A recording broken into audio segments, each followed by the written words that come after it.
I want to thank Ed and MJ and the general store for great food.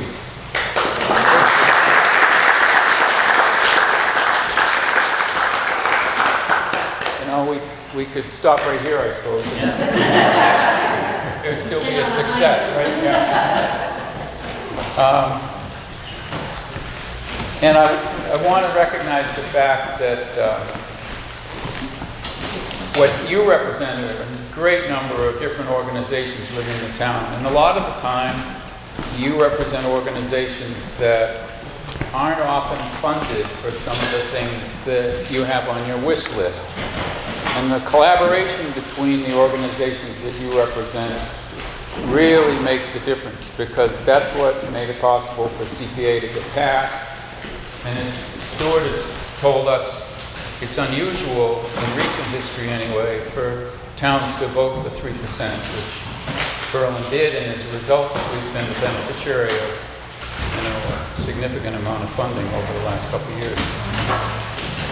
So tonight we have Housing Trust, we have Conservation Commission, Ag Commission, we have assessors, we have FinCom, the Recreation Committee, Historical Commission, Planning Board, Energy Committee, people from Boylston, thank you for coming. And there's probably others that I've forgotten, but as a result, you know, those organizations in town that have benefited, and it's significant when you begin to think about the Ag Commission's utilized $40,000 of CPA money. Historical Commission has been the recipient of $200,000. Housing Trust has got $200,000 now. Recreation has got over $600,000, and the Conservation Commission has got close to $1 million. One of the things that, well, two of the things, I guess, that have been important to us is, as we look into the future, is ways to leverage the funds to the most significant degree we can. And conservation demonstrated that that's really possible. I mean, $850,000 came back to the town and went into CPA. So if we can follow that model in other enterprises, it's really going to make a big difference. I know the Historical Commission is pursuing that angle, and I'd encourage others to do that too. And the other part of the equation, I think, is that we've really said that it's very important that anything that we fund has a long-range sustainability. The Finance Committee has really made it clear, and Kristen has, that if you're going to fund something like a pavilion or the soccer fields, whatever, you've got to figure out a way to maintain that in the long term. And so the Recreation Committee has been working with Kristen and the Finance Committee, and they've come up with strategies to do that. So there's a lot of good things happening with CPA. I don't really have much else to say. We're really fortunate to have. Can you just briefly explain how that 850 came back from conservation for those of us that don't know? Ta-da! So the state has reimbursement grant programs, and we applied for a grant under the MVP grant program that they have, which is Municipal Vulnerability Preparedness. So it's not just for conservation. Any organization that can show that they need money for climate change related issues, or that can help mitigate climate change, which was what our argument was. And it's an 80% grant. So we spent 1.1 million and we got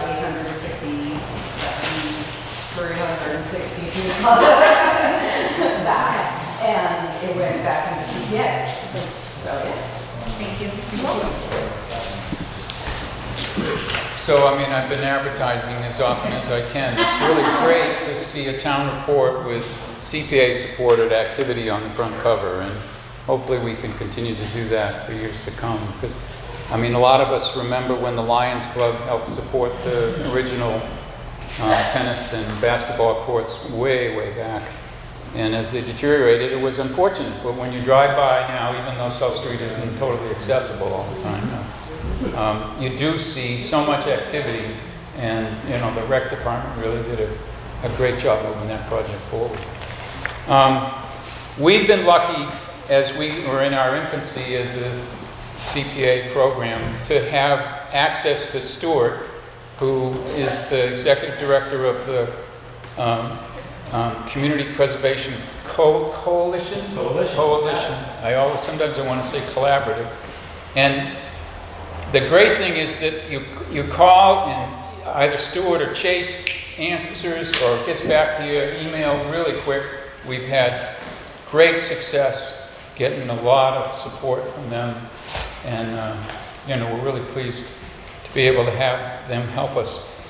Maureen Adama, the administrative assistant for CPA, is here tonight, and I want to thank her because she really was she said, you know, I think we should get Stuart out. And I said, well, that's a great idea. So she really set this up, and I really appreciate all the work that she's done getting that set up and helping getting this set up for tonight.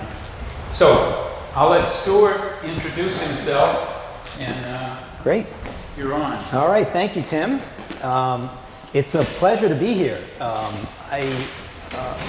As I mentioned, as Tim mentioned, you know, we've had a lot of new communities in CPA in the last decade, but not too many at 3%. And so we hold out, you know, this town as an example for everyone else. Like, you can do it, and look how beneficial it'll be. The town of Spencer listened, and we have 11 towns considering CPA right now, and I'll show you them on the map. And of all of them, though, only one. Only Spencer is going to try it at 3%, so we'll see what happens. All right, so a few housekeeping things. First of all, I love to do this presentation interactively. So if you have a question, just raise your hand and we'll do it along the way. That's the first thing. The second thing is, when there's delicious food served at an event like this, and I'm sitting in the audience, at some point during the presentation I was like, I really want another cookie, or I really want a cup of coffee. So I get that, and so you're going to make me happy if you get up and grab something in between. Do not be shy or bashful. Look at how much food is left over there. So you'll make me happy, because then I'll feel like it's okay for me to do it in the future when I go to something that has food as good as this. And the last thing I'll tell you is just something personal. Normally I would never keep my cell phone on during a presentation. Actually, it's in my pocket. But my wife called me this afternoon. It hasn't been the greatest day, so I'm really happy to be here. I was down in Connecticut for a funeral of my best friend's mom, and my wife called and said, I think I have a detached retina, and I'm on the way to Mass Eye and Ear. And so she is sitting in the emergency room at Mass Eye and Ear right now. And I said, I'm here, I could go in and tell Tim sorry. And she's like, no, you're just going to sit here in the emergency room next to me, so come afterwards. So we should be thankful to Sherry for being such a trooper. So I am going to keep that on, and you'll vamp and fill in if it does ring, but I don't expect that it will. So, all right, so let's begin. And like I said, chime in at any point. So my name again is Stuart Saganor, and I'm the executive director of this organization, the Community Preservation Coalition. Can you see if I stand right about here? Okay, good. And we are a nonprofit in Boston, but we're really just a combobulation of all these other nonprofits. And you can see we have organizations who are in affordable housing, open space and recreation, and historic preservation that had founded the coalition back in 1995 when they started working on getting CPA passed. We're based at this organization right now. We're inside their offices just down the street from Beacon Hill. It really is important for us to be near the State House.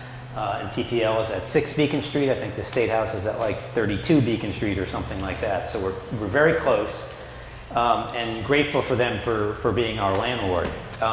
We have someone from all these organizations that sits on our steering committee. Then we have 8 people from CPA communities like here and Boylston. And then we also have 7 at-large members. So there's 21 folks who meet quarterly and guide the operation of the coalition. And the things we do are typical of, I guess, a municipal trade association is really the only way to say it. every board or committee in town has some type of statewide association that does these sort of things for them. If you're on the CONSCOM, you have MACC, the Massachusetts Association of Conservation Commissioners. You're on the Select Board, you've got MMA, the Mass Municipal Association. Is the moderator here tonight? We have the Mass Moderators Association. Is the moderator here? It's the first time a moderator has ever come to one of my presentations. This is wonderful. Thank you. MMA. Also on the Historical Commission and the Cemetery Commission. Okay. Then you've got Preservation Massachusetts. I don't know if there's a Cemetery Commission Trade Association. Well, it'd be hard to get dues from those folks, I think. But in any case, it's the most significant collection of outdoor sculpture. absolutely true. So we're that organization for all the cities and towns in Massachusetts that have the Community Preservation Act, and really specifically for the Community Preservation Committee, although we'll answer questions and help anyone in a CPA community. I think the two things that I highlight on this list that we're most well known for is our technical assistance. We do probably about 4,000 questions a year. As Tim mentioned, it's a pretty busy office with 196 communities answering by email or phone.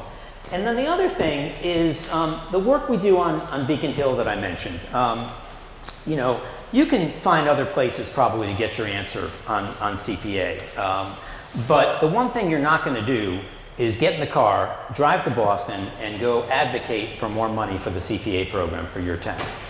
Or to beat back changes that the legislature constantly wants to make to CPA that are not beneficial for the towns that are in the program, but they want to drain the money for other things. And that's, I think our most valuable service is really keeping a handle on what the legislature is doing.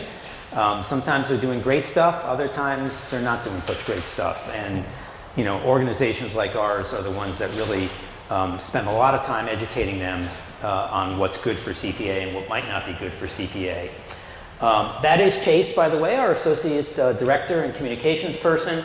I think that's on Election Day in Milton, I believe, in 2020.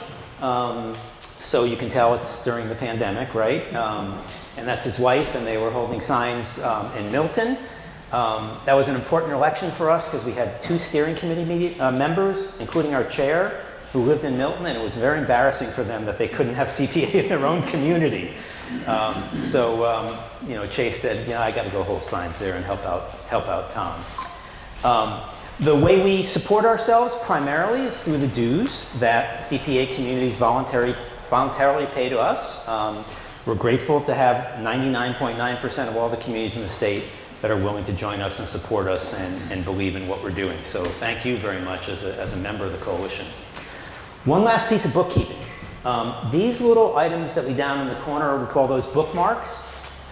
Tomorrow morning, everyone on the CPC, and Maureen, maybe you'll distribute that to other people that were here tonight. We'll get a copy of this presentation by email.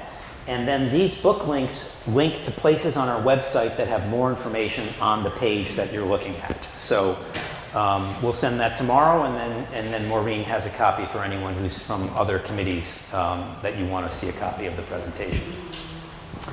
All right, so this is our website. Hopefully some of you have been there, communitypreservation.org. There's a ton of information on there, but the one point that I'll make for all of you is this tab called Technical Assistance. You open that up, and that's the information for cities and towns that have CPA and are figuring out the best way to use that money and what the rules about those projects might be.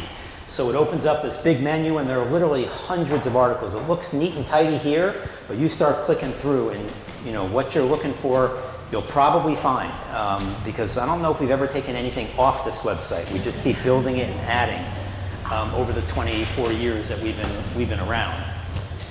So if you can't find what you're looking for, then you just give us a call or send us an email, and we will help you out.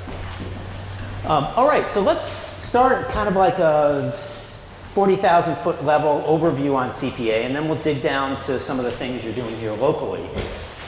We have, as I mentioned, 196 cities and towns in Massachusetts that have had CPA, and that's over half the municipalities in the state. because a lot of the cities have recently come into the program, now 70% of the people who live in the state live in a CPA community. So we kind of outperform the number of communities because we now have, you know, Boston and Springfield and Holyoke and Pittsfield and some of the larger communities. The stat I love is this one on the bottom. No one has ever revoked CPA. Any community that has ever adopted it has found the program really useful and stayed in the program, which is amazing. I don't know if we'll be able to say that forever, but people really like this program and find it very beneficial to their communities. I hope we never have to change the slide. We came close a couple weeks ago when the town of Groveland had a revocation vote, and it was overwhelmingly defeated. It's only reached about 4 times in 24 years to revoke CPA, and every time the electorate said, nope, keep taxing us, we like this program, this is beneficial for us.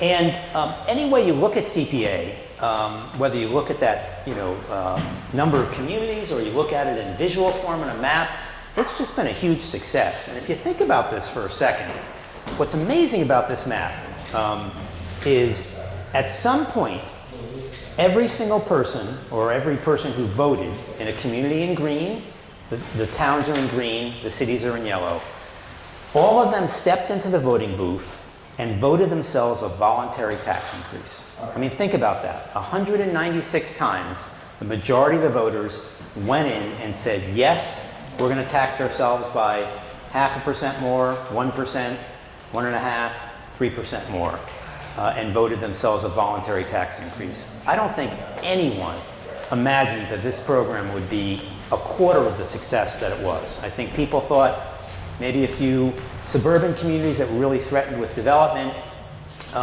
you know, maybe a few of the more wealthy communities would do this sort of thing. I don't think in the wildest dreams the folks who worked on CPA and a state representative who became a state senator, who became our Secretary of the Environment, a guy named Bob Durand. It was his idea for CPA, if any of you know him. He's from just down the road in Marlboro, and still lives out in that area in Hudson. His dad ran Durand Chevrolet. Maybe some of you bought a car at Durand Chevrolet at some point. But Bob thought of the idea of CPA and got it passed. He is amazed every time he sees this map, and he calls me and says, did you get more communities? And I'm like, yeah, I think we're going to have 11 more this town. He cannot believe it. He never dreamed that it would be as successful as it is. The little dots are the communities that voted this spring to put CPA on the ballot.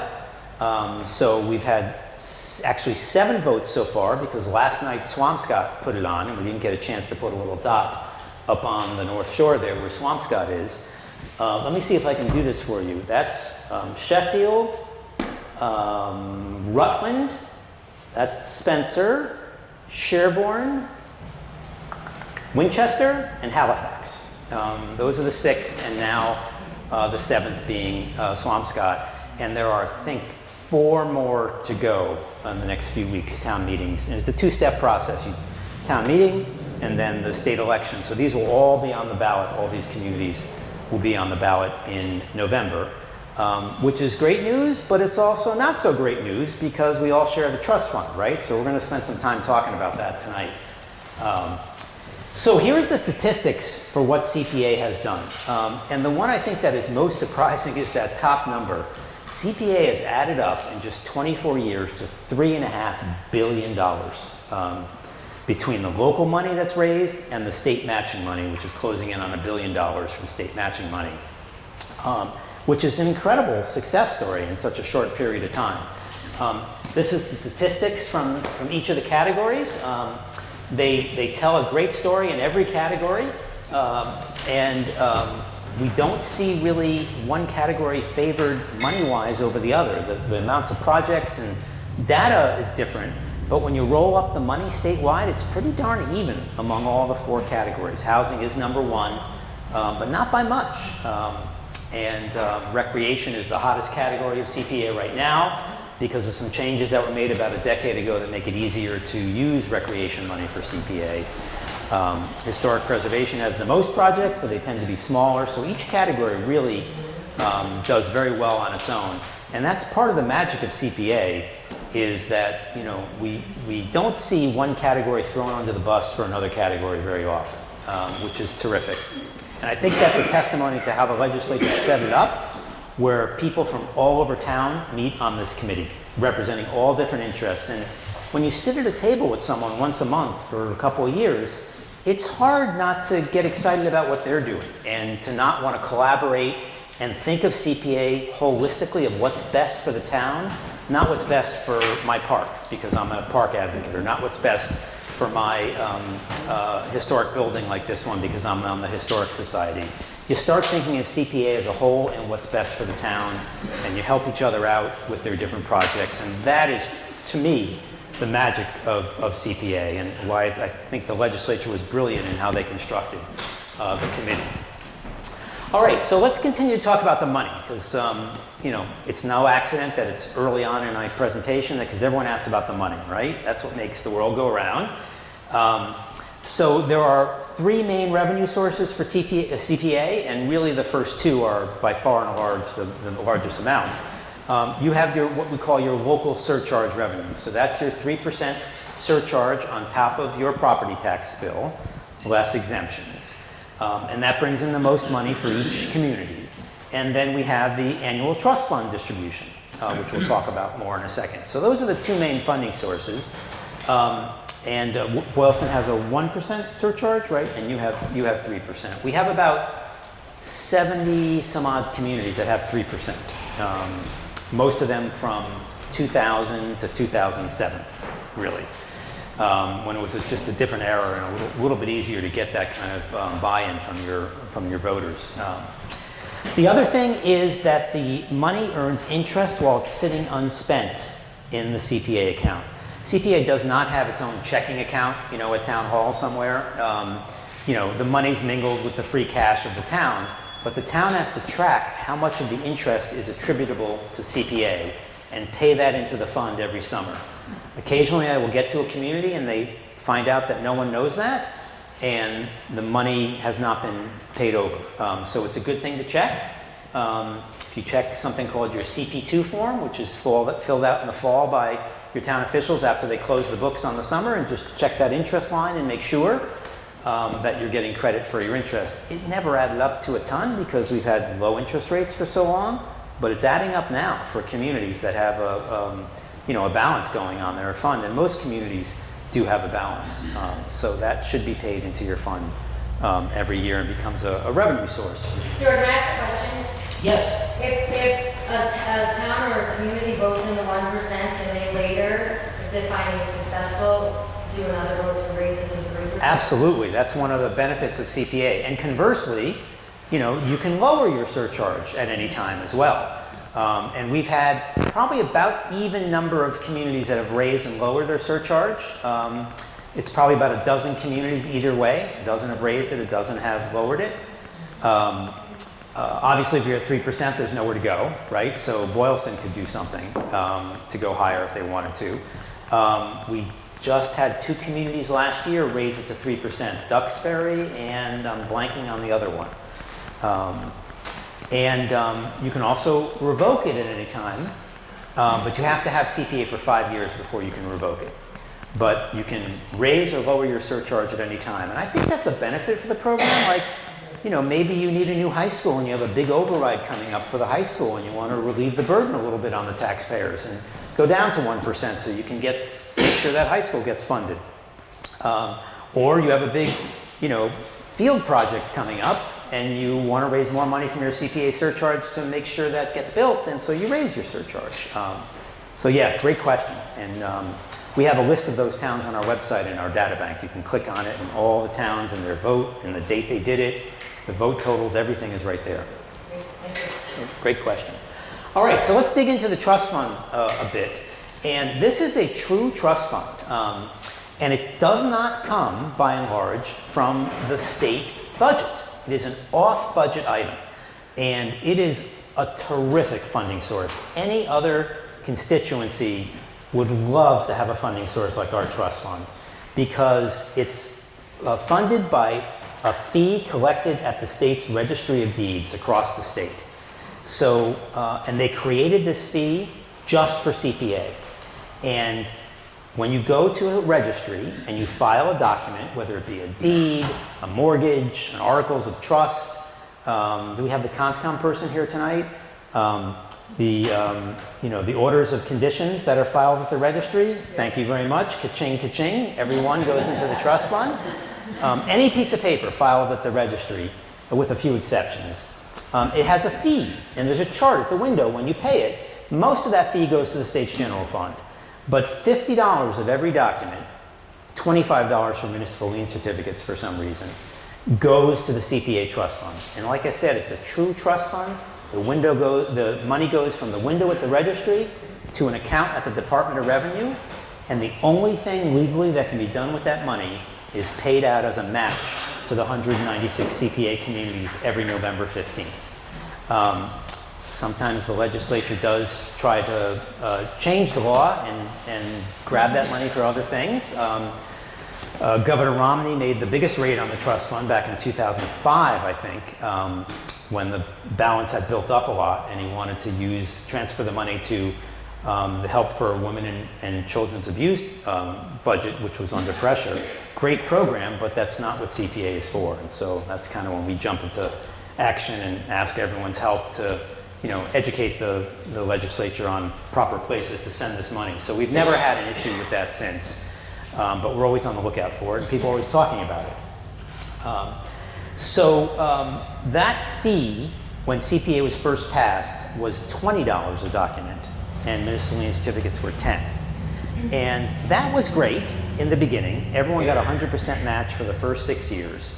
But then CPA started to get more popular, and then interest rates, bottomed out. And everyone that was refinancing, you remember back in the early 2000s, interest rates were just plummeting. Someone would refinance in January, ka-ching, ka-ching for the trust fund. Rates would drop 1.5 points. They'd refinance again in June. They'd drop another point. They'd refinance in December. Or people were buying homes. The price was going up dramatically. They'd fix it up and flip it 5 months later. All that generated huge amounts of money for the trust fund in the beginning. But those days are long gone, right? No one is refinancing today. Interest rates are above everyone's mortgage, so that money has completely dried up. So it's a little bit of an ebb and flow with the trust fund sometimes. There's always money there, but it does ebb and flow, and we're in an ebb right now. We realized this back in 2007, that it was only going to be a matter of time before the trust fund was going to start falling pretty rapidly. So we started talking to the legislature about ways to address that. And the best idea that we landed on was just to raise the fee. I mean, we kept losing money. It's a flat fee of $20 back then. We kept losing money to inflation every year, right? It took us from 2007 to 2019 to get that fee raised. It's not easy to shake money loose from the legislature. But they finally did it, and they raised that fee in 2019 from $20 to $50 and $10 to $25 for municipal lien certificates, and that brought in another like $40 million to the trust fund. So that was terrific. While we were waiting for them to finally say it's the right time, they did talk to us. They do like CPA at the legislature a lot. Most legislators now have CPA in their district. Some of them have their entire district filled with CPA. Who's your state senator and your state rep? Tim. Sorry to put you on the spot, because if you didn't know this, then everyone would be looking. Tim doesn't know? State rep is Meg Kilcoyne. Okay. And we've got, who now? Robin Kennedy is our senator. Gotcha. Okay. So I think your state rep probably has a majority for communities in CPA. The Senate districts are a little bit bigger. So what they decided to do, they said, look, it's not the right time to raise this fee, but we're going to start giving CPA more money from the state's budget surplus. And the state does have a surplus almost every year. They started transferring money at the end of the fiscal year to the state budget surplus, from the budget surplus to CPA. Now, this funding source is automatic. That's written into the CPA legislation. This is at the discretion and whim of the legislature. So it's a 6-month process that we begin in the spring and follow it through right till the fall. And it takes a lot of advocacy work to make that happen. We have gotten money, I think 9 out of the last 12 years. It's added up to about $127 million. So it has not been an insignificant amount of money that has gone to the trust fund. But that funding source is also under pressure right now. So at the time that this funding source is under pressure because of decline in interest rates and no inventory for houses on the market right now, this one's under pressure too because if any of you have been reading about the state budget, there is no surplus anymore. So we did not get surplus money last year. We will not get it again this year and probably not next year either. But we'll see. Today, the sales figures came out for April and for April, and it looks like the real estate market might be turning the corner, although we've been there before, and then the next month it tanks again. So we'll just have to see. So far, money collections for the trust fund are down about 10% year to year. That's actually pretty good. Last year, for the year before, they were down like 30% year to year. So it's moderating and it's getting better. But that surplus is still under a lot of pressure. What is the typical outflow of the CPA from the state to the town? How much is it a year, you mean? Yeah, what's typical? Yeah, it varies dramatically. When we get surplus funds, when we got it 2 years ago, we got $20 million. And then the next year, 0, right? So that amount is going to change dramatically depending upon whether we get surplus money and whether the real estate market's doing okay. I mean, from the CPAs to the state to the CPA. Yeah, that's what I'm talking about. From the Not the surplus, the entire amount. Okay. So you're asking for just money from this side of the equation? Both. Oh, both together. Yeah, that's why I'm saying it varies dramatically because some years this is 0. One year we got 25 million from the surplus. Another year we got 20 million. So there's a big range. But I think last year it was somewhere around 55 million, I think, that went out to the CPA communities from the trust fund. Is that a good year or bad year? That was a mediocre year. The match last year was 21%. So when we talk about percentage matches, we're talking about a percentage of what a community raises locally. So this year, for example, DOR is projecting a little less than a 15% match on round 1 of the trust fund distribution. So that means that every CPA community, there's 195 that are going to get a match this year. Amesbury is too new to get a match. Everyone is going to get somewhere around 15% of what they raised locally on round 1 of the trust fund distribution. So Boston, which raises $25 million a year from CPA, is going to get 15% of $25 million. The smallest CPA community, which is Gosnold, now raise your hand if you know where Gosnold is. We have a few sailors in the room, not too many though. There's 3 sets of islands in Massachusetts that are populated. We have Nantucket, Martha's Vineyard, and then the next one over, which is this long string of islands called the Elizabeth Islands. The last one is the one that has population. It's called Cuttyhunk, but they're all the town of Gosnold. And I love that little trivia question because very few people have heard of Gosnold. So are you a sailor? No. Okay, because the population goes from 50 to 1,000 in the summer because 500 boats anchor in the harbor and go to the one package store that's on the island. But they generate $10,000 a year from CPA, so they'll get 15% of $10,000. Now, one of the big benefits of being at 3% that some of you know is when you're at 3%, you get the benefit of money from rounds 2 and 3 of the CPA trust fund. Boylston is at 1%. You get 15% on round 1 this year, let's say. That's it. You folks get additional funding on rounds 2 and 3. And it can boost up the percentage dramatically. And I looked up what your percentage, last year the match was 21% on round 1.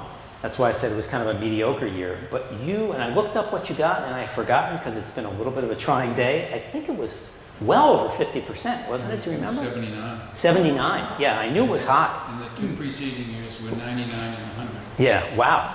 But like we've said at town meeting, there were only 14 towns or 15 towns that ever got that kind of return. Yes, in yeah. those cycles, so we were very fortunate. Yeah, the demographics favor you. So the difference about rounds 2 and 3, everyone gets the same percentage on round 1. You know, they basically total up what's in the trust fund and they say, if we want to pay it all out, what can we give everyone as a maximum percentage? And last year it was 21%. And then the money's gone for round 1. Rounds 2 and 3 are done completely differently. They are weighted, and communities are weighted against each other. And the communities that are small and less affluent, based on the statewide average, are benefited greatly on rounds 2 and 3. And Cambridge and Lexington also have 3%. They're in rounds 2 and 3. They're going to get bupkis on rounds 2 and 3 because they're so big and they're so wealthy. So, you know, you're definitely one of the smaller communities in the state. And I'm guessing, you know, income levels are probably not bad here, but compared statewide, you know, to all the wealthy communities around Boston, it probably benefits you on the income level as well. So, you know, I don't think if we fall from 21% to 14% this year on round 1, that's what, maybe a 20% reduction or so. I think your 79% will come down about 20%. Not 20 percentage points, but 20% of 79. So, any questions on the trust fund or the distribution or the way that works? This is the magic of CPA, honestly. You know, that map that had 196 communities on it, if there was no CPA trust fund, I don't think there'd be one community on that map. You can always do a Prop 2.5 override when you want to do projects, but no Prop 2.5 override ever came with a matching fund from the state. So even low, even at 15%, there's two ways to look at that. Woe is me, it used to be 100%, and this is just awful, 15%. The other way to look at it is, would I be happy if I got 15% on my 401k or my 403b or my IRA last year? I'd be ecstatic if I got 15%. Now last year was a pretty good year, but it still probably wasn't 15% for most folks. And what's the average? You know, 5, 6, 7%. So it's still a pretty good return. And hopefully the real estate market will turn around, and I think that will bring better results for the trust fund. Conversely, the more communities that come in, that puts more pressure on the trust fund. So that's what keeps me up at night. When I started this job in 2006, I had hair. It's the trust fund that is responsible for this. And we're going to have to start talking to the legislature again pretty darn soon about what they feel they can do to help the CPA communities. So you'll hear from us on that for sure, because we'll need everyone to talk to their state rep or senator to get money, especially in this environment when the state's in tough shape. All right, so now let's dig down from the high-level view to kind of, you know, the town view and what you guys do and how your CPA program runs. So the Community Preservation Committee has a few things they need to do every year, and your community is doing these, so this might be a review for the people on the CPC. But each city or town has to have a public hearing on CPA every year to get input from the public on what they want their CPA program to look like. You are not required to have a public hearing about your projects before town meeting. Some towns do that. I don't know if you do that, Tim, but really the public hearing is designed to be at the beginning of the process to give the public an opportunity to say, hey, here's some things we want you to consider for CPA in the coming years. Each town is required to write a CPA plan and just do a light update to that every year. And now that you have Maureen, that'll be a lot easier to have a paid staff person do that. You also want to make sure as a CPC member that you review all the financial data on CPA. And you'd think it's pretty simple, right? We have, you know, the main CPA fund, the 3 reserve accounts, and a few other accounts, but it can get pretty complicated pretty darn fast between all the projects that are out there, and some projects have money left and others don't have money left, and some were, you know, never started at all, and interest comes in and the trust fund varies. It can get pretty complicated. Hopkinton had to hire a forensic accounting firm to figure out how much money they had in their CPA fund. So the way to avoid something like that is to make sure you get regular reports from your municipal department that does that. Are any of the finance people here tonight? You know what we also do is we have any invoice that's going to be paid with CPA funds to get approval by the committee and by the town. That is awesome. So we actually have little stamps that have been made and little Excel spreadsheets. That is awesome. That will end up in the town's accounting system, and then they can print out a report, for you to see what your account balances are. So that's pretty important to do that. And then these last two things on this list are really the main reason that a CPC exists. It's to create a budget and recommend that to town meeting every year, and also to make project recommendations to town meeting every year. So let's dig into, the CPA budget a little bit, and then we'll dig into the projects, and then we can also talk about some of the other items that you might be on your mind. One of the great things about CPA is the state considers it to be a local program. They don't tell you what to do with your money. In fact, there's not one person in the state of Massachusetts that has CPA in their job title. The only thing they do is calculate the trust fund and send out checks once a year. There's no department, no agency, no one. People think we're a state agency all the time because almost every other department, and program, but they consider CPA to be a local program. So there are very few rules that the state tells you in the CPA legislation that you have to do. Really, there's only one with the money. And the legislation says that every year you have to spend 10% in each of the three main categories, or reserve 10% of that year's revenue into a reserve fund. So if you have $500,000 in revenue, you have to make sure that you either have a housing project that is worth $50,000, or you put that $50,000 in the housing reserve account. Open space and recreation share a reserve account. When we say open space with CPA, we mean conservation land projects, mostly buying conservation land. When we say recreation, we mean active outdoor recreation. Parks, playgrounds, athletic fields, community gardens. I saw a community garden. Is that a CPA project? The fence. Say that again? Okay, well then you claim credit for the whole thing. Come on, that's a CPA project. That wouldn't exist. The bunnies would have decimated those crops without CPA. That is a CPA project for sure. I can spot a CPA project from a mile away. I have to say, I drove by. First thing I noticed was the Red Barn closed, and the second thing I noticed was the garden. Yeah. What happened to the Red Barn? The liquor store? No, the coffee shop. It was there for like 10 minutes. Oh, the coffee shop was only there for 10 minutes? Yeah, it was Okay. not there for very long. Yeah, all right. They had a stall at Faneuil Hall that was right next to our office once, and we used to wear big Red Barn fans in our office. Parks, playgrounds, athletic fields, community gardens, trails, skateboard parks, any outdoor recreation. And then you also have the historic reserve account as well. That's the only rule on your local spending. Otherwise, the rest of the money, the 65%, you could spend it all on one project or all on one category. We have a couple CPA communities that calculate to the penny, 33%, 33%, and 33%. Don't recommend that because then you tend to, if you're doing it that way, you kind of tend to just grab projects to fill that year's historic allotment, and you might have some projects, whereas some of the other categories have great projects and they get X'd out because you've set yourself kind of a barrier there. So we don't recommend that, but some do. It's completely up to you. And then you can also have an administrative account, for any expenses in running the committee. I will tell you that the administrative account is the expense account for running the Community Preservation Committee. It is not the expense account for running the CPA program in Berlin. It is just for the CPC's use in running their own committee. There is no expense account for the CPA program in your town. So if the assessor spends time calculating the surcharge for each person's house, and the accounting department spends time figuring out your accounts, that's part of their normal job. The town clerk spends time preparing the warrant with all your recommendations. That's part of his or her job.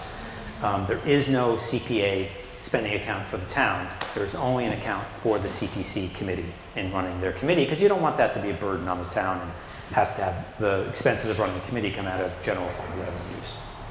Any questions on? I have a question. Yeah. Do you have any idea when the budget was created, open space and recreation shared that 10% as opposed to them being separate? Yeah, we were just talking about that with Elaine in Boylston. She asked that kind of related question while I was sitting and having that amazing chicken salad sandwich that I'm dreaming about now. That was the greatest chicken salad sandwich I've ever had. Okay, so when CPA was first passed, that reserve account was actually only for conservation land. It actually said open space, comma, not including recreation. Because CPA was really written to protect open space that was being gobbled up. Remember when the state was losing land every year? You know, the whole concept of urban sprawl or urban spread, and that's what CPA was designed to help. So they wanted to make sure that you built the housing on land where the housing should be, usually previously developed lots or converting old mills, and that you protected the sensitive environmental land that you should have protected. So that there was no reserve account for recreation in the beginning. When the city started coming into CPA, they said, what are we going to do with our 10% for conservation land? We don't have any conservation land to buy in Cambridge. And so cities were not coming into the program because a lot of that money would just sit there forever. So there have been about 13 amendments to CPA over the years. And they usually come about by communities expressing a desire to us. And we survey all the communities, and the ones that are really popular changes, we then advocate for those at the State House. That was one of those changes, to open up the reserve account to both recreation and open space. It would have been too difficult to create a fourth 10% reserve account. A lot of communities have already committed that money to other things, for projects or for bonding. So we really couldn't create its own reserve account, but we were able to open it up to share a reserve account. That was popular in the cities, but other towns didn't mind that flexibility as well. Some of the open space advocates weren't crazy about that change, but you know, you're never going to make everyone happy. You kind of got to make changes that are best for the program holistically. So, good question. And that's, sorry about the long answer, but it is complicated. There actually are no short answers with CPA. Did someone else have a question? I thought I heard. No. Okay. All right. So let's kind of give an example of what a budget looks like. I know that $500,000 is not your budget in either of your towns, but it's a nice round number that doesn't tax my brain. Actually, it is ours. It is close to $400,000 for you folks? Yeah. Between the two sources? We've been getting close to 50. Yeah. Oh, that's right, because you get the high percentage, 79%. Yeah, that's great. Not this year, probably. If you were doing a budget, you'd have to take $50,000 and put it in each of the 3 reserve accounts. Some communities do that even if they have projects in those categories, but you don't have to. If you had a $50,000 historic project, you would not have to put another $50,000 in the reserve account. The problem is what happens if that project fails at town meeting. Now you find yourself in violation. So it's kind of easier to just put the money in and then pull it out later for a project, because then you know you're not going to end up breaking the law. Inadvertently, if a project gets voted down. You could put $25,000 in an administrative fund. You could have project recommendations. In my particular example, I didn't put any projects in there. You didn't have any projects, Elaine, in Boylston this year, so this would have been a similar to your budget. And then the important thing to remember is any money at town meeting from the next fiscal year, so at this spring's town meeting you were doing the FY25 budget, you want to make sure to tuck every dollar of that $500,000 you expect to get from CPA next year, you want to tuck that in some account. Do you do a budgeted reserve, Tim? That's great. And the reason of that is it's a quirk in municipal accounting. If you don't take every dollar of that $500,000 and put it in a project account or some reserve account, when the tax rate is set, which is usually November or December, you will temporarily lose access to that money until the town closes its books next summer. So if you didn't put, in this particular year, if you had $325,000 that you didn't need at town meeting for a project, if you didn't put that in a budgeted reserve, that would be fine if something came up in July and you wanted to call a special town meeting, or August, September, October, November. Come December, the town sets its tax rate, that $325,000 goes into purgatory, and then this massive piece of open space that you really want to buy comes up in January, and you want to have a special town meeting to do it, and you can't because your money is in purgatory. So that's the reason why a budgeted reserve, although it's on the optional list, is really important. So I'm really glad to hear you do that. Do you use a budgeted reserve too? Yes. Yeah, so you both got trained by the Community Preservation Coalition, and that's excellent. All right. So now let's dig into spending money a little bit. The legislation, again, does not have a lot of rules about spending your money. I mentioned that 10% rule is just about the only one. But there are some themes that come out in terms of who can spend, who can apply for CPA funding. And these are not in the legislation, but they intersect with a lot of other state laws. So the two most popular applicants for CPA funds are the town itself for town projects, like to fix up a historic building. Have you spent any money on this building, Tim, yet? Yeah. Town entities, or we've also, I don't think the legislature ever considered CPA would be a big funding source for 501c3 nonprofit organizations, but it has been, because those are really the fabric of our community, right? Some of these nonprofits, Historical Society or land trusts, really contribute to the character of our town, and CPA is a program about, preserving community character. So nonprofits have become a big part of what CPA funds. These things on the caution list are not prohibited, but they bring extra scrutiny and consideration. You really don't want to give money to a non-incorporated entity or a non-organized entity. Because of the state's procurement laws, to write a check, the town needs a tax ID number of who they're writing that check to. And you can't really write it to the Friends of Johnson Park, and make it out to Mary, who's the head of the Friends of, Johnson Park, and a piece of public money goes in her checking account. Can't do that, really. So that one, I guess, I probably should divide this chart into three: yes, no, and caution. That's really a no. Because there's really no money there's no way to get the money to a non-incorporated organization. Sometimes we see individual historic homeowners apply for CPA money if they have a really significant historic home, that it means a lot to the town. It used to be the town tavern, it used to be a stop on the Underground Railroad, whatever it is. But that's a tricky thing to do too. I mean, do you really want to be debating giving money to Mrs. Smith's historic tavern home for facade improvements on town meeting floor? Well, I don't like Mrs. Smith. She was my third grade teacher at the school, and she was mean to me. I mean, it's an awkward conversation at town meeting.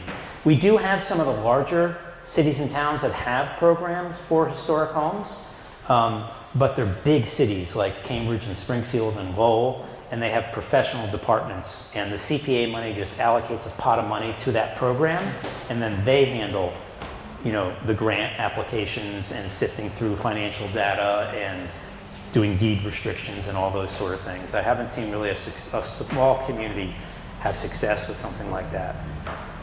And then any kind of privately owned building, usually they're historic, and those can be a lot of times 501c3s. So, 501c3s are kind of on both lists. Yes, it's a popular use of CPA money and perfectly allowable.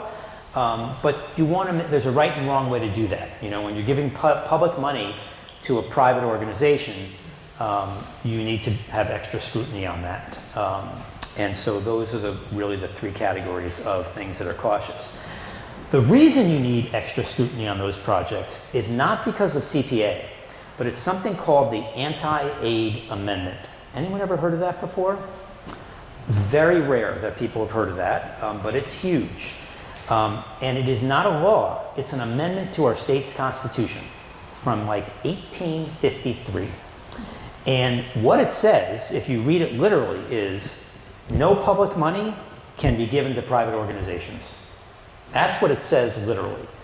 It has been interpreted in court cases in the preceding 170 years to mean no public money can be given to a private organization for a private purpose.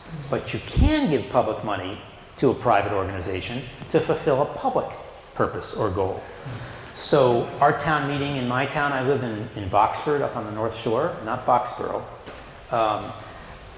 They tried to deliver my furniture once to Boxborough. It was put on the Boxborough, Westborough, Southborough, Marlborough truck, and they called me and said, we don't know where exit 43 is. And I said, you got another 40 miles to go. So the rest of the day, my delivery was first. It was on the back of the truck. They had to take my furniture off the truck, put it on the ground, unload the Westborough stuff, put my furniture back on the truck, and they got to my house at about 10 o'clock. So I live in Boxford, and every year we give about $3,500 to the Help for Women and Abused Children program, and in turn, they run a hotline service, and they will handle calls from people who need help in our community. So that's a great example of public money to a private organization to fulfill a public purpose. And so you've got to be careful about that. If you have a historic society building, and it's a beautiful building that's open to the public and it has lots of history items from the town in it, obviously that's a very big public benefit. And if they're asking for money for a new roof to protect all the artifacts from being waterlogged, perfect. That fulfills a public purpose because the public goes in and gets to see those artifacts. If they're asking for new carpeting for the executive director's office, what's the public benefit there, right? So there's a definite right and wrong way to do those projects. And you also want to protect the public's investment in private projects. All well and good that you do that new roof, but then 2 years later, you've increased the value of the building with a brand new roof. 2 years later, they run into financial trouble, and they put the building on the market, and it becomes a lawyer's office. There might be a historic preservation restriction on the building, but it's sold for more because you put public money into that private building, and then they sold it, and they made more money. So you got to be careful. There's a right way and a wrong way to do these. This is probably a quarter of our calls are on private projects and how do you fulfill the anti-aid amendment, and it's an art, not a science. Go look up the anti-aid amendment. You'll see some things on it, but you'll see nothing that look like rules and regulations and black and white explanations. It's from 1853. Anyone interested in why that amendment was passed in 1853? Sure. You want to go for it? It was when all the Irish Catholics were coming in. When was the potato famine? It was somewhere in the mid to late. 47. Yeah. Who got that? 47? 47. 47. 1853, 47. You just helped me tell the story a little better now. Whoever the prominent, families were in Massachusetts at the time, did not want the Irish Catholics to be educated and start to threaten their control. They wanted them to be laborers or farmers. So they passed this at the legislature to keep the public funding from going to Irish Catholic schools. That's where the anti-aid amendment came. And talk about trying to get a law or an amendment to a state's constitution changed. No one has been able to change that, even though the purpose for which that was done is long since defunct. But there it is. I don't know if anyone can remember the last time we had an amendment to our state's constitution. It's a very difficult thing to do. So, in any case, that's where the anti-aid amendment comes from. And you got to do your dance around projects that might intersect with that. All right, so this is sort of the last big piece that I have for you tonight, which is the CPA allowable uses chart. This look familiar to anyone, at least on the folks on the CPC? This is the most important chart in the CPA universe. This is a simplified version. There is an official DOR version that has definitions for all these words in it, down in the bottom of the box, but it doesn't project too well on the screen. You can get that official DOR version on our website. And this helps, doesn't fully explain, but it helps decide what you can't do with your CPA funds. This is a visual representation of Section 5B2 of the CPA legislation. 5B2 is a paragraph that only a lawyer could love. It is gobbledygook. And, it says CPA funds can be spent for the acquisition of open space, the creation of open space, the preservation of open space, and the rehabilitation of restoration of open space that has been acquired with CPA funds. And it just goes on and on and on like that. And as someone who started with my committee in in my town in 2001, I will admit to you, we had no idea what we could do with this money. It was a brand new law. No one could understand 5B2 if we could even find it in the law. And then DOR came out with this chart in like 2004, 2005, and it was like a light bulb went off in our head. Picture's worth 1,000 words, right? And you know, everyone knew the 4 categories of CPA. You know, everyone probably in this room could close their eyes and say, what are the 4 things CPA can spend money on? But it can't spend money on every single thing in those categories. Far from it. It can only spend money on things in those 4 categories if they are also can be defined by these verbs, one of those verbs. And you'll see, to further complicate things, not every verb is available in every category, right? I love this one. You can't create something historic. Legislature got that right when they did that. Kudos to them. You know, each one of these has a story as to why it might say no in there. Probably don't have time for all those stories.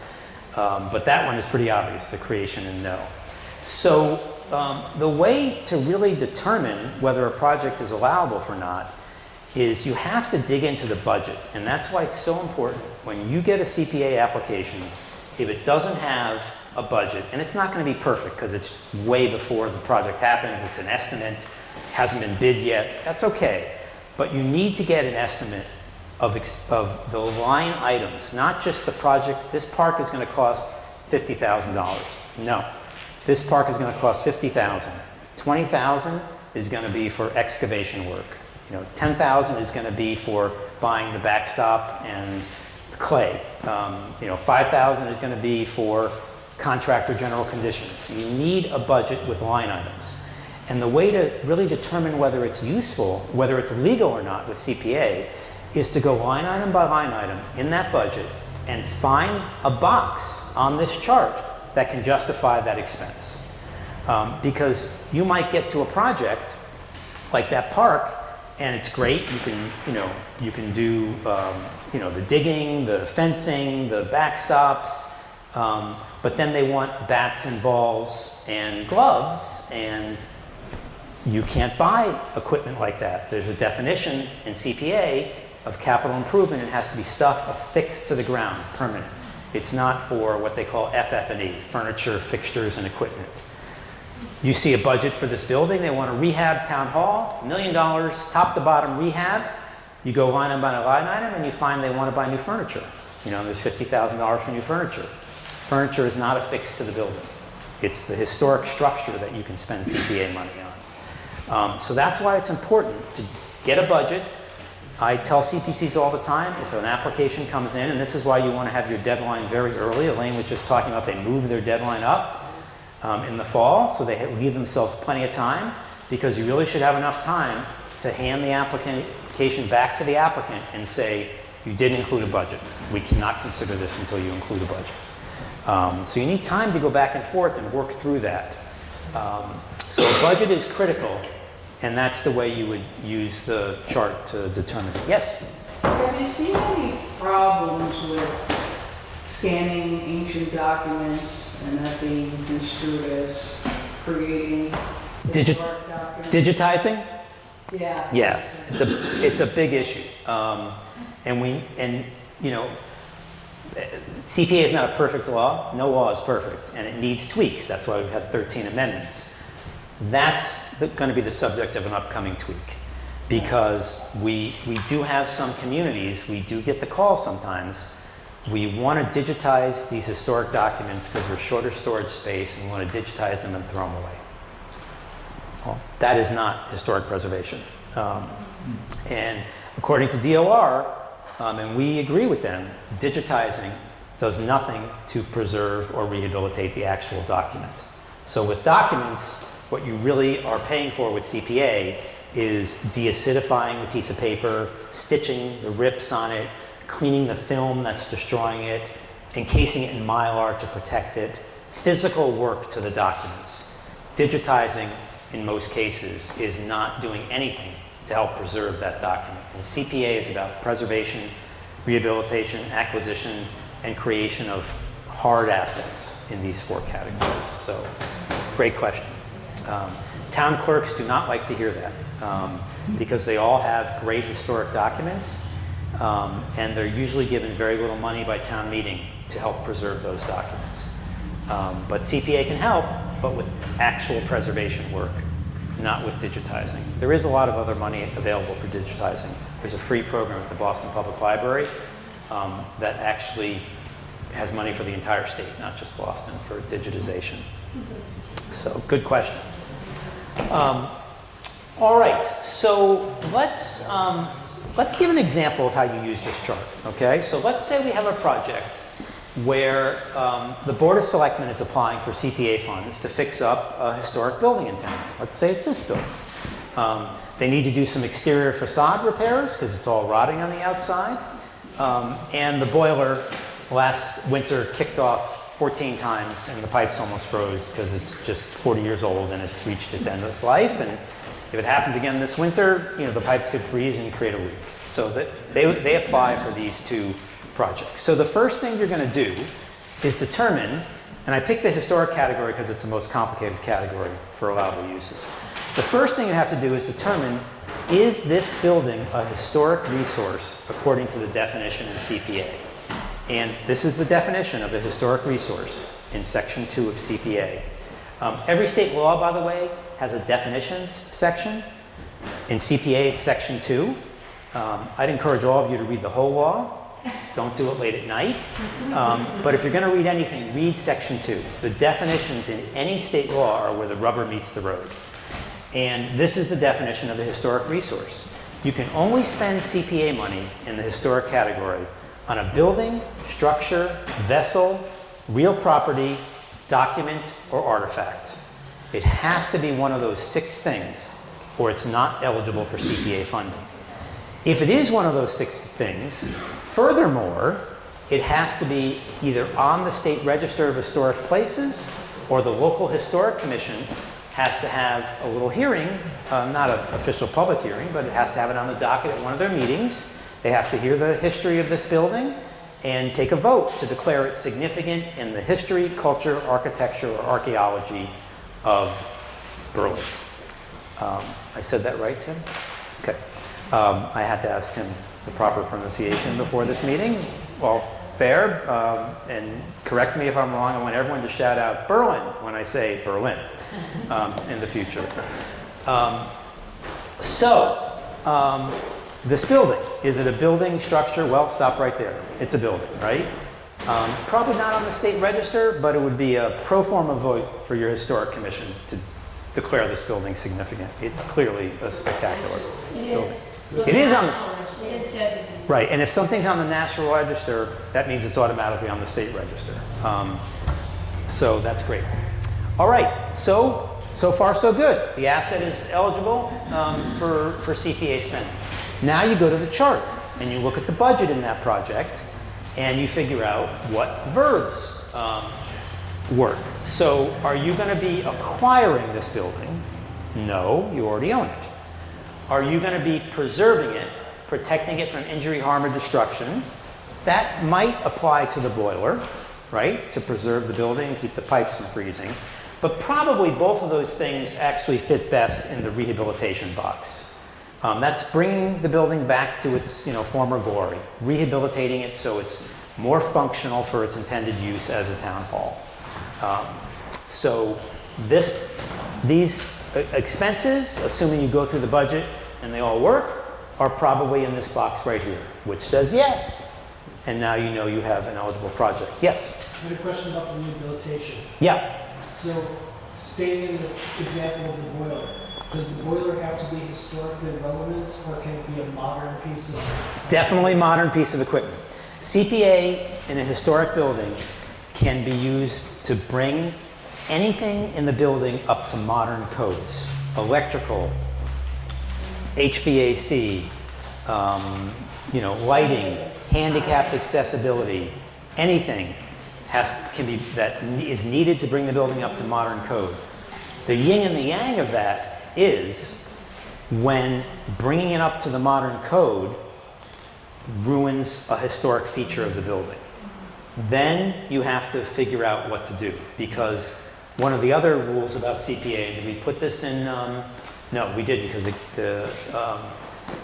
determining going through this, if it becomes too many steps, it really, people get confused, so we have to step out. But every project has to comply with the Secretary of Interior standards for historic preservation when you do a historic project. And that says you can't ruin a significant historic feature of the building. So I'll give you an example of that, because I smiled when I came into your town hall and I saw 2 matching circular staircases, which is the way they built historic buildings like this. And Hamilton Town Hall has 2 beautiful matching staircases, not as pretty as yours because they're straight, not circular. But you walk into the vestibule and you see these 2 soaring and a balcony above where they meet. The select board applied to CPA funds. They wanted to make the building handicapped accessible, and the cheapest way to do it was to blow out one of those staircases and put the elevator in place. And the CPC, thank goodness, was a strong CPC, because sometimes, the CPC, it's very difficult to resist all the pressure from, municipal officials or constituents, whatever. But luckily the CPC really took their job very seriously, and they said, no, that's not what the Secretary of Interior standard says. That staircase is a significant defining historic feature of the building. It's going to ruin that look of the building when you walk into it. And the right way to do handicapped accessibility is a new elevator shaft off the back, hidden, and added on to the building. Twice as expensive, but that's why you have CPA money, is so you can do these things properly. Because left to their own devices, is the building maintenance facilities DPW person here tonight? Any select board members? They could be watching on the video that this gentleman right over here is creating. But left to their own devices, most municipalities don't have the money to do everything right. And they will take shortcuts. If no one was watching and these windows had to be replaced, they might get vinyl replacement windows, because that's the way municipalities they don't have extra money. But that's why you have CPA, is so you can do it right. So great question. It's fine to do all these modern things, but there are proper ways to do it if they're going to, change a historic feature. But what I took away from that is, even though this is forced hot water and has radiators over here, I could potentially put a split system. Yes, absolutely. And you'd want to be, concerned about that if for some reason they said to you, well, we need 3 of those units in here, and so these 2 front windows have to come out. This building is 3 windows over 3 windows, and or they say it has to go above the windows, so we're going to take out the top half of these 2 front windows and leave the bottom half and install it there. That would be a problem. You got to work your way around that, and that takes some finessing. And if it's a handicapped accessibility issue, you might have to apply to the state agency that adjudicates that stuff, called the Architectural Access Board. If you want special accommodations to do something differently because it's not the proper historic way, you can apply for a waiver.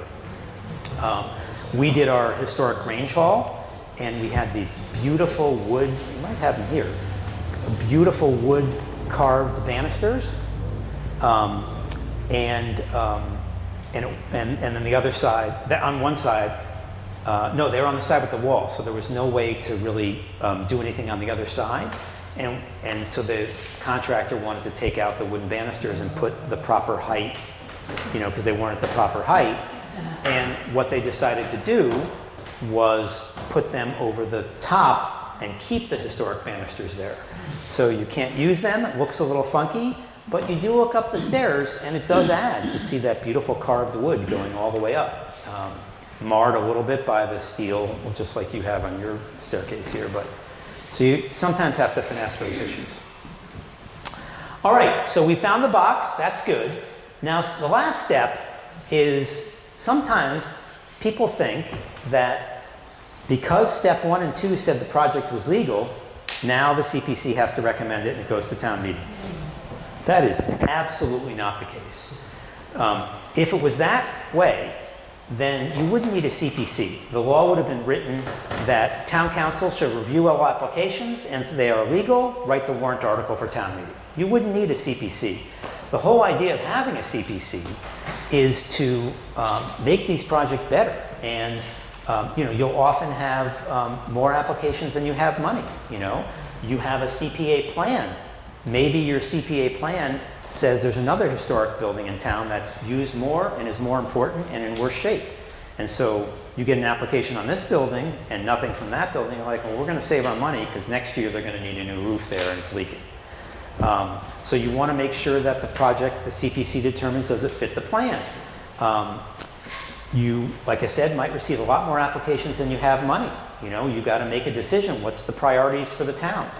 Do we give everyone 75% of what they want? Or do we give 4 projects 100% and knock out the 5th project? Those are the things that the CPC has to decide and weigh. A lot of times you'll get applications. Actually, Elaine, you just said you got an application this year and it kind of they weren't really ready. It wasn't ready for prime time. How many times do you see applications and there's no detail in there? It's, the selectmen haven't been approached yet and they hate the idea. It's controversial and you don't want to get out ahead of a project like that. So you really want to make sure it's ready for prime time and fairly bulletproof before you, as a CPC, put your stamp of approval on that project. A lot of times projects, it's much easier to come and ask for all the money for a project from your neighbors and friends who are on the CPC and they want to help you, and yeah, we'll give you the money.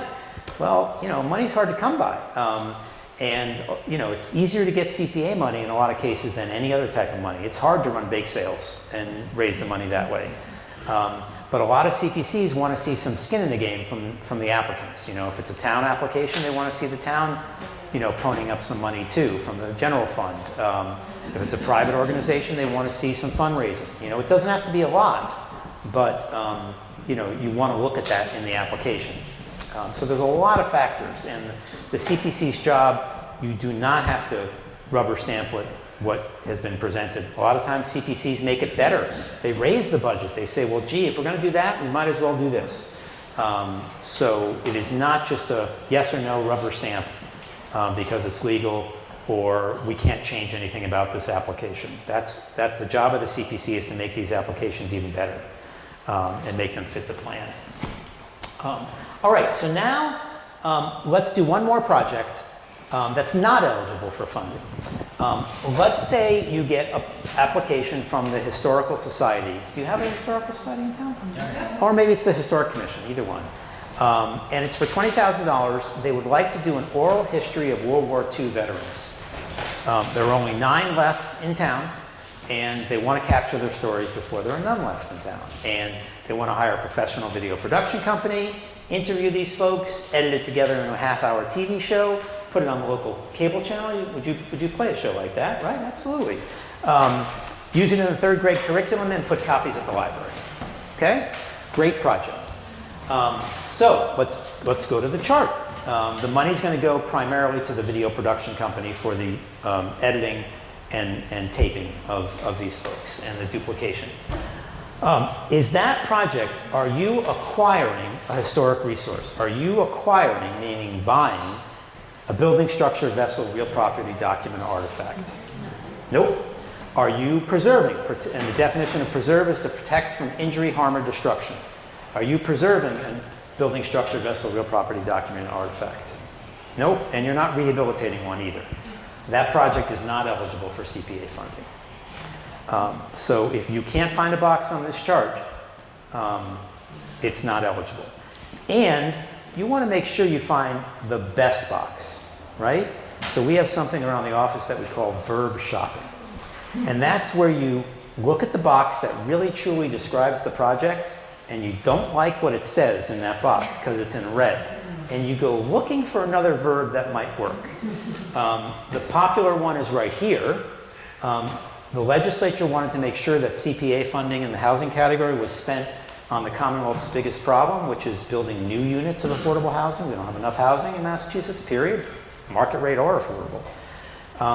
And they didn't want CPA funds spent on rehabbing existing, like housing authority properties. There's a tremendous need there too, But CPA is a pretty modest funding source. It can't do everything. So they prohibited. Can we go back to the oral history thing again? Yes. And I'd ask this question. If that resource already exists, but quality of the recording isn't so good, and the nature of the storage isn't good, and you need to update it and put it in better shape so that it'll be preserved for the future, it goes into the rehabilitation, isn't it? If the asset is already historic and has been significantly, that wouldn't be on the State Register of Historic Places, but it could be deemed by the Historic Commission to be significant in the history of No, the I'm town. talking about the oral history idea. You talked about the... Right. You talked about creating an oral history thing in regard to like... World And you're War II. saying if 50 years ago they did one, they already had an oral history, but Yeah. it needed, it was on tape and it was, had a lot of noise and was fading away and deteriorating? Yes, because now it exists already and you're going to rehabilitate it. I will give you the perfect example of that. I am doing a little spring cleaning in the house, and I found the box of my 33 albums from, my teenage years. I used to be in broadcasting, actually. And I don't have a record player, and I have Spotify. I don't need these albums anymore. I can dial up in my pocket on this thing any song I want. And I was going to get rid of them, and my niece said, people are buying record players again, right? And she lives in California, and she goes, we just bought a record player, we have no records. And I'm like, I'm sending you a box of records. And in that box, when I went through them, I found a 78 record. And on the record, it said, Stephen Hurwitz, March 10th, 1945. And I was like, what the heck is this? Stephen Horowitz was a cousin of mine, first cousin, who passed away from cancer when I was 6 in 1967. And this was a recording on an acetate 78 from 1945. I could not find a 78 speed record player. Most of the modern ones that are being made now are 45 and 33. I found the company, I sent it out, and today on the way here, I just got the CD back, and I listened to my cousin from this acetate 78. And it was $50 to send it to the guy and have him remaster it. So I actually did exactly what you talked about, except I paid for it out of my own pocket. I didn't apply to the CPC for that. Perfect example. That would have been a CPA eligible project. That is clearly a historic resource, of my family, not necessarily of the town I grew up. But great story. All right, so a couple of remaining slides here, and then we can have any questions you want to wrap it up. I bring up, there's a few things to talk about each of the 3 or 4 categories that are important to mention. And the housing category, I particularly bring up here because with the type of communities you have, smaller, less professional staff, single-family homes predominantly, housing is going to be your toughest challenge, clearly. But it is the state's biggest challenge overall. And we sort of all need to really dig in and go out of our way to think of ways to get housing in a community like this and in Boylston. And in most cases, CPCs are pretty reactive. They accept applications from others, but there's nothing that says a CPC can't initiate a project. And if you go year after year, and the money's building up in the housing reserve and you haven't been able to really get anything going, that should be a consideration, and the CPC might, have to be the little engine that could to get housing going. So it doesn't, it does require, rather than sitting back and waiting for the applications. And of course, in our case, what you realized is that we always had that requirement to put 10% into housing, and we had no vehicle to expend it. So the creation of the housing trust really made it possible now for them to begin to utilize that 10% that's automatically assigned to housing. So when Lisa came to town meeting and had those that main article for the 200,000, it's really to assign that money so they can utilize it quickly.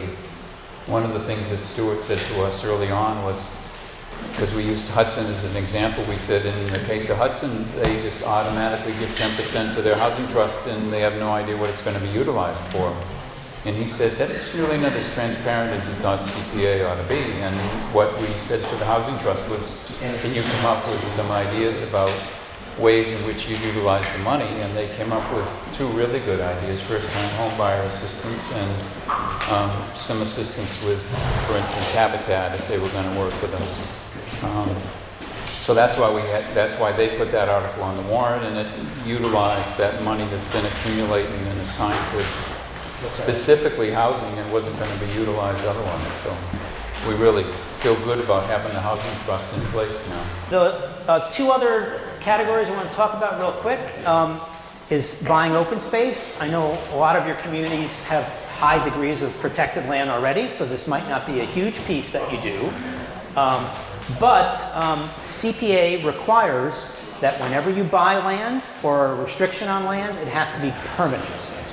So if you buy a piece of conservation land for the town, it has to have a permanent conservation restriction. The only way to make a conservation restriction permanent is to get the approval of the state, the Executive Office of Environmental Affairs. And so until you do that, you really kind of have a flawed title because you haven't fulfilled the terms of the funding source that you used, which is CPA. So this comes from Section 12 of CPA. So I know you folks haven't bought any open space yet, have you, with CPA funds? But you guys have looked like we've thought 3 projects in the database. So if your CRs aren't done on these, you definitely want to dig into that. So Lyman, Linden, and Horseshoe Pond are actually properties next to each other. Okay. And that has gone to the state for final review. excellent. The Powder House Hill one has not. Okay. We just bought that, and yes, that is definitely, that On your that list. needs to happen, yes. Yeah, great. You're on top of it. That's terrific. Who's going to hold the CR on the first 2? So we co-hold it with Sudbury Valley Trustees, We meaning, the town. well, actually, you own the land, We own the land. and Sudbury Valley will own the restriction. You can't own a restriction on your own land. So they'll own the restriction, you'll own the land. That's great. And they'll probably do this one too, won't they? Probably. They work with us on everything. Yeah, great. You're on top of it. And I think this might be the last slide. A few points about the recreation category.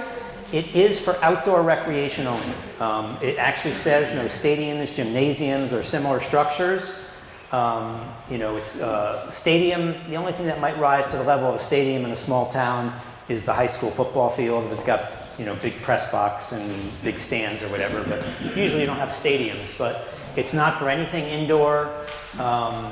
You can't do sidewalks with CPA funds. That was the subject of a lawsuit in Norwell.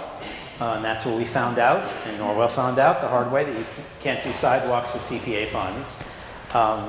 And you can't use CPA funds on artificial turf. You can use it on other aspects of the project, maybe.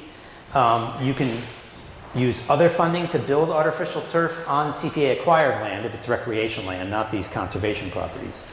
But you can't use CPA funds to pay for the actual turf itself. Yeah. So how do you distinguish between what you call a sidewalk and what you call a path? Right. Very easy way to do that. There is, most people don't know, but we know the width of the road that we drive our car on. But there's actually a dedicated right-of-way.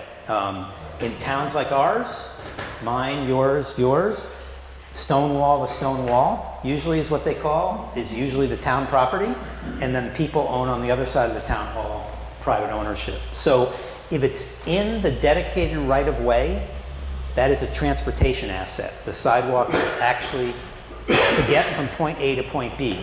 Yes, it can be used for recreation, but the primary purpose is for transportation. And if it's within that dedicated transportation corridor, it's a transportation asset, not a recreational asset. But if you went on the other side of the stone wall, You're then good. you could put in a trailer. Yep. As long as on the other side of the stone wall is dedicated recreation land. You also can't use CPA funds, in front of the library, because that's not dedicated recreation land, that's the library. So, if it was a park on the other side of that stone wall or just general municipal owned park land, that would be fine. Yep. And you could use paved sidewalks inside a park. You know, lots of parks have paved sidewalks through and benches and lighting. That's perfect because it's dedicated recreation land. But across the street, sidewalks, no. So could you literally have, say starting, you know, on one side or the other, like it is all the same type of asphalt and just on one side of the line you can pay for it, like it could be the exact same material on both sides and it would just be the property line would define who's paying for what? Yes, if it was on the parkland and not on the general municipal transportation land, you'd be fine. Okay. I've never seen anyone move the sidewalk to the other side of the stone wall just to get CPA funds to pay for it, but it's certainly possible. Imagine, you know, say something like took a curve, so it started off as a sidewalk, you know, and then, you know, it takes a right and it goes there, so it's visually the same material, same width, same everything. Yep. But at one point, it's a sidewalk and it can't be paid for, but. Yeah. CPA is not really about the look or the material, it's about the land. CPA is a land-based program, so whenever you're having an issue trying to figure out if something's okay, look down at your feet and say, what kind of land is this? Is this general municipal land? Then it's not for CPA. Is it dedicated parkland? Is it dedicated conservation land? Is it dedicated affordable housing land? Is it a historic building parcel? Those are the assets you can use CPA funds. So CPA at its core is a land-based program. That's why the money for CPA comes from real estate. It's a surcharge on your property tax on your homes, and even the state money comes from fees at the Registry of Deed, because CPA is a land-based program. So that's why it seems crazy that you can't do it in the general municipal transportation corridor, but you could build the exact same thing over the stone wall, because that's dedicated recreation land. That is not. So it makes sense when you think about it, but you know, we don't think about it that way because CPA is fairly new. You know, we don't really. It's a brand new law, and no one else in this country has CPA. This is a homegrown invention that Bob came up with, modeled a little bit loosely on the Cape Cod Land Bank, but this is a Massachusetts thing. It wouldn't work anywhere else. We don't, you know, the rest of the country doesn't have these crazy town meetings where we all get to decide together how we're going to spend our money. You know, Stuart, could you jump back to the affordable housing part? Because your phone call, you sort of jumped that. You didn't really discuss some of the programs.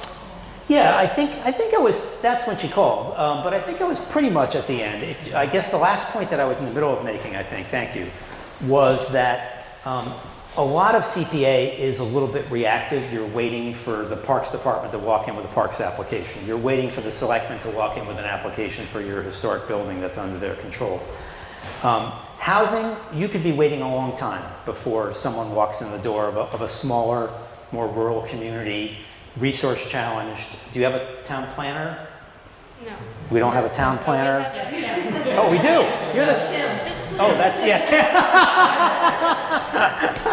I think some of the questions, because I know, the housing trust, one of their programs that they approved at time meeting was this, creating this pool of funds to help first-time home buyers, with restrictions and all this other stuff. Right. I'm not sure exactly where that's modeled after, but being on the committee, that's always one of the things we've talked about how do you, we did talk about, I think, people saying, with a historic home, if they wanted to renovate something, they were used to that doesn't really work. So I guess that's always the thing that I think that the things that we're doing so far are good, but are there other uses that you've seen that, fall under that other than, working with Habitat to, take... A lot of towns work with Habitat. Yeah, town taking land Right. and stuff like that, but are there other, we almost had a right of first refusal on a piece of property that we might have been able to turn into affordable. We couldn't find a partner to help us with that. And Right. that kind of stuff. So you just said the key word, a partner. Municipalities, we're not affordable housing experts, right? We don't know how to do this. It's just not normally something that municipalities do or have in their general budget, right? So municipalities are not going to take a piece of land and hire the contractor and build the nails and do it through the procurement laws and then try to do something with that home. That's not the way it works. You have to find those partners. So I encourage CPCs to really beat the bushes and invite those partners to a meeting and say, let's talk about our town is open for business. We want to do affordable housing. We even have maybe some ideas about some town-owned land that we could, give to a developer. I wouldn't try to sell it because building affordable housing is so expensive. If a developer has a land cost, sometimes that's a difference between making it profitable or not. Community development corporations are great partners. I don't know if you have a CDC anywhere in this area. There's 26 of them in Massachusetts. They're nonprofit housing builders. You might be served by Metro West Collaborative. We partner with them. You do? Okay, great.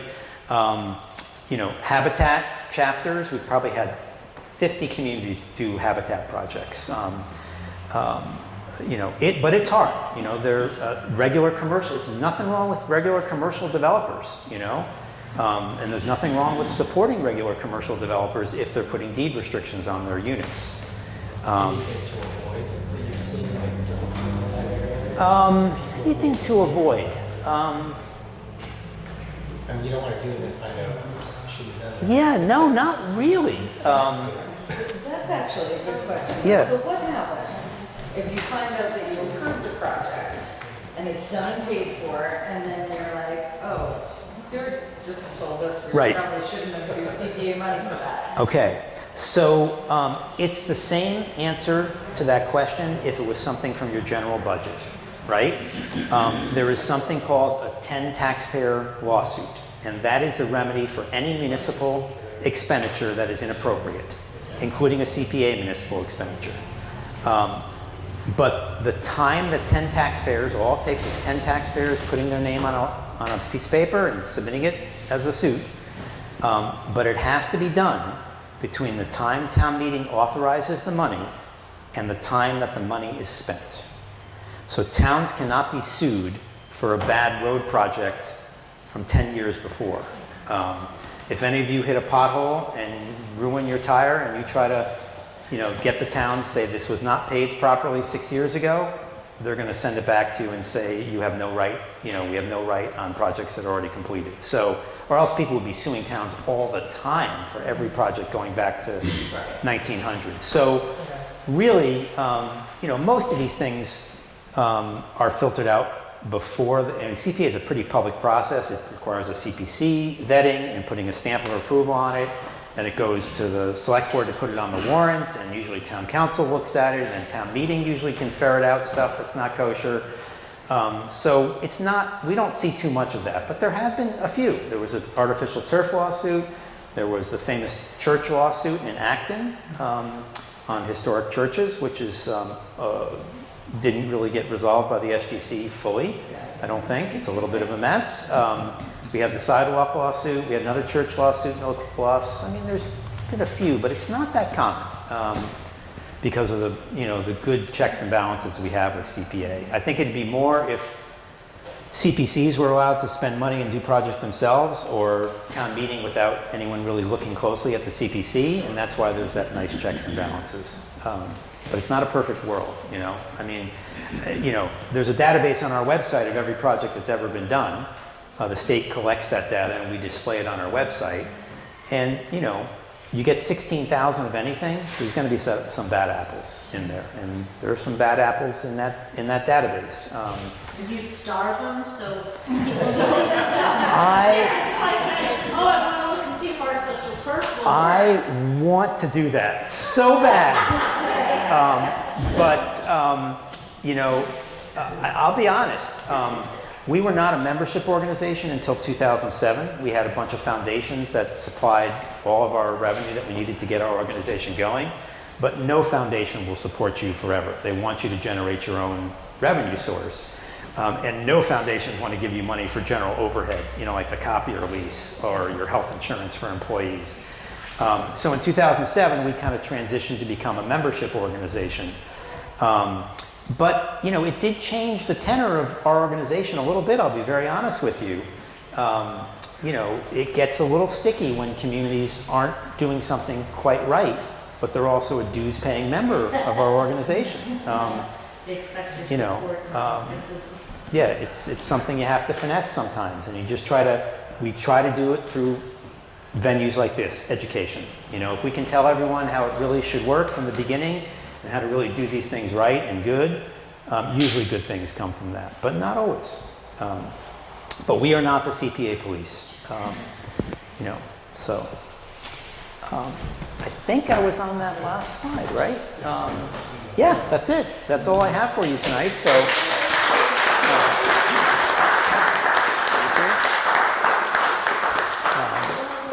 We especially appreciate, under the circumstances, Yeah. that, you know, you held on and came through. Do you have time for a few questions? I do. Quick? Yep. So if people have got a couple of key questions, then, you know, we can do that, and then coffee and cookies. Yes, sir.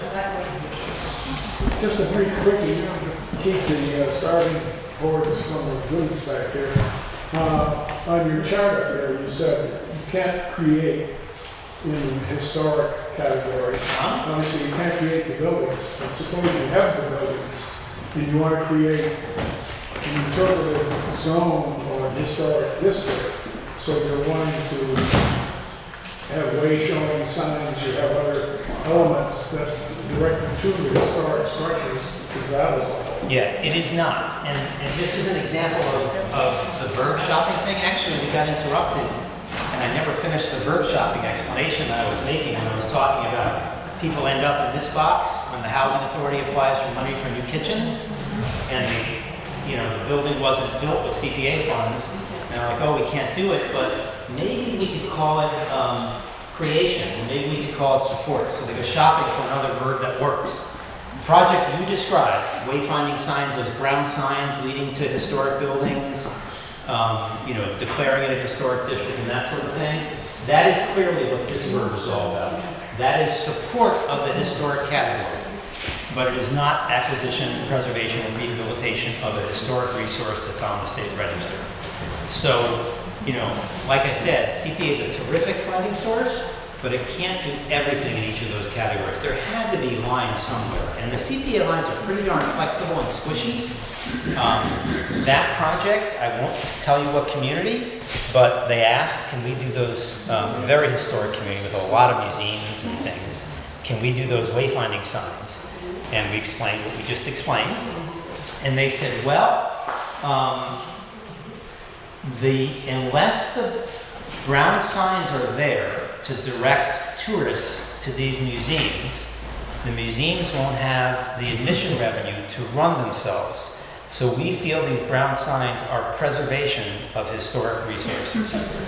And talk about not being the CPA police, I was like, God bless you, just, realize that, that's a pretty lame explanation of it, and it's not allowed. And they ended up not doing it. I think they were worried about town meeting, kind of seeing through that. So, but that was one of the more creative examples of trying to shop for a verb and go from what really is this project to this. That's another good example. I think I'll use that example as verb shopping in the future, actually. I forgot about that one. Thanks for reminding me. Yeah. So can you acquire an affordable home that might be going out of affordable home status? Yes.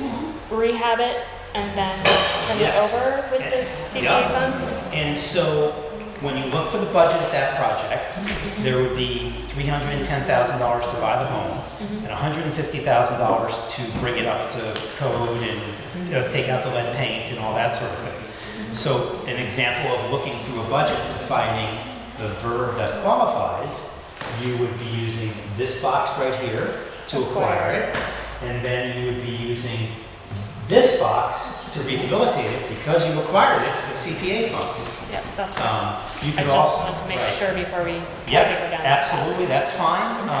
Another one that gets asked in the category a lot is a lot of the deed restrictions, modern deed restrictions on housing are usually permanent now, but 30 years ago they did 30-year deed restrictions, and a lot of them are expired.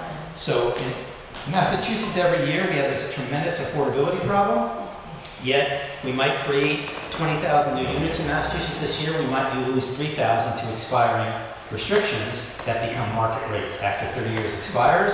whoever owns that building, they got it scot-free, it's market rate now, they just made a lot of money. So CPA money can preserve the affordability by rebuying down those units to become affordable again, which is expensive, but Amherst spent $1.25 million at a complex called Rolling Ridge that the developer was about to evict all the low-income residents and renovate them and sell them as, market rate condos. And CPA was able to rebuy down those restrictions on that. Similar to buying development rights for land? Like, is it the same kind I of? don't know. Good question. I don't know enough about it to know whether that's similar. Yeah. Housing partnership, we always make them forever. So you're on a housing partnership, you said? So you folks have a housing trust and a housing partnership? The housing trust is new because we had no mechanism to actually spend CPA funds for housing. And the housing partnership has been in existence And I for a hope we're while. slowly going up. Transfer your You want confirmation? Knowledge base. Yes. You're headed over here. Yeah. We have a housing. Terms We have a housing partnership in our town, and we failed at town meeting to get the trust passed. Housing partnerships were created about 25 years ago or so. There was some type of program that wants to give the towns money to create these housing partnerships, but there aren't a lot of them left now. And our town has one, you have one, there aren't left. So trusts are really a more modern mechanism because they have the financial capability to actually make stuff happen. And the job has evolved. I mean, we're three nice old ladies, but we're not up to who owns what, and where do we get the reports, and Right. it's beyond our grade. Absolutely. Any other questions? All right, we called you back from your dessert, so go have it, and thank you very much for having me.